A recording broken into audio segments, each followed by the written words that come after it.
नारियल की जन्म की कहानी आज आपके सामने हम लेके आए हैं। भगवान को जो नारियल चढ़ता है उनकी जन्म की कहानी कैसे शुरू होती है, आइए आपको बताते हैं। प्राचीन काल में सत्यव्रत नाम के एक राजा राज करते थे। वह प्रतिदिन पूजा पाठ किया करते थे। उनके पास किसी भी चीज़ की कमी नहीं थी। वह धन दौलत से लेकर हर प्रकार की सुविधा से समृद्ध थे। हालांकि इसके बावजूद भी राजा की एक अभिलाषा थी जिसे वह पाने की चाह रखते थे।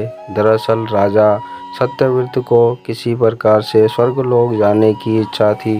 वह अपने जीवन में कम से कम एक बार स्वर्गलोक के सौंदर्य को देखना चाहते थे, लेकिन उन्हें इसका मार्ग नहीं पता था। इधर दूसरी तरफ ऋषि विश्वामित्र अपनी तपस्या के लिए घर से बाहर निकले।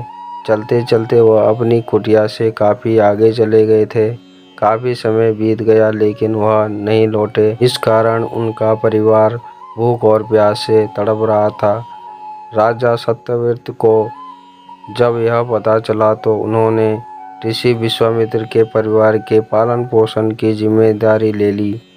कुछ समय बाद जब मुनिवर लौटे तो वे अपने परिवार को कुशल देख काफ़ी प्रसन्न हुए। उन्होंने पूछा कि उनकी अनुपस्थिति में किसने उनकी देखभाल की। इस पर ऋषि के परिवार वालों ने बताया कि राजा ने उनके पालन पोषण की जिम्मेदारी उठाई थी। यह सुनकर ऋषि विश्वामित्र तुरंत राजमहल पहुँचे और राजा से मुलाकात की।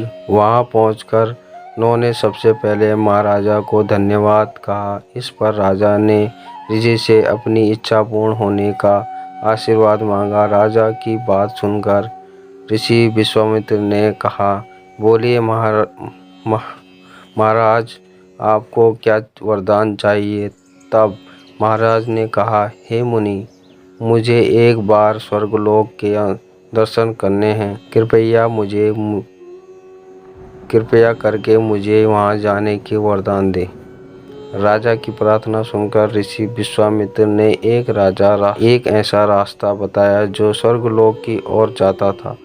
यह देख राजा सत्यव्रत बहुत खुश हुए। वह तुरंत उस रास्ते पर चल पड़े और स्वर्गलोक पहुंच गए। वहां पहुंचते ही इंद्रदेव ने उन्हें नीचे धक्का दे दिया, जिसके कारण वह सीधे धरती पर जा गिरे।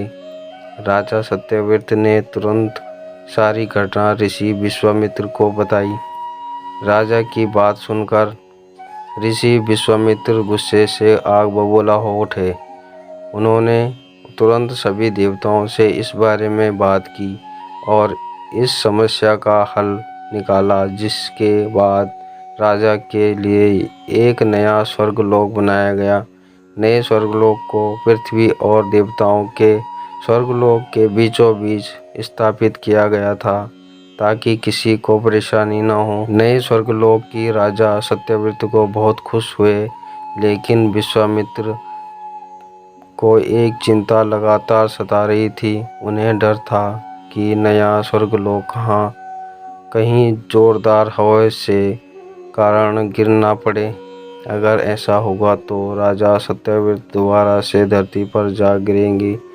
काफ़ी सोच विचार के बाद ऋषि विश्वामित्र को एक उपाय सूझा। उन्होंने नए स्वर्गलोक के नीचे एक बहुत लंबा खंभा लगा दिया ताकि उसे सहारा मिल सके। ऐसा मान्यता है कि इस नए स्वर्गलोक के नीचे लगाया गया खंभा एक विशाल पेड़ के तने के रूप में बदल गया। यही नहीं, कुछ समय पश्चात जब राजा सत्यव्रत की मृत्यु हुई तो उनका सिर एक फल में तब्दील हो गया था।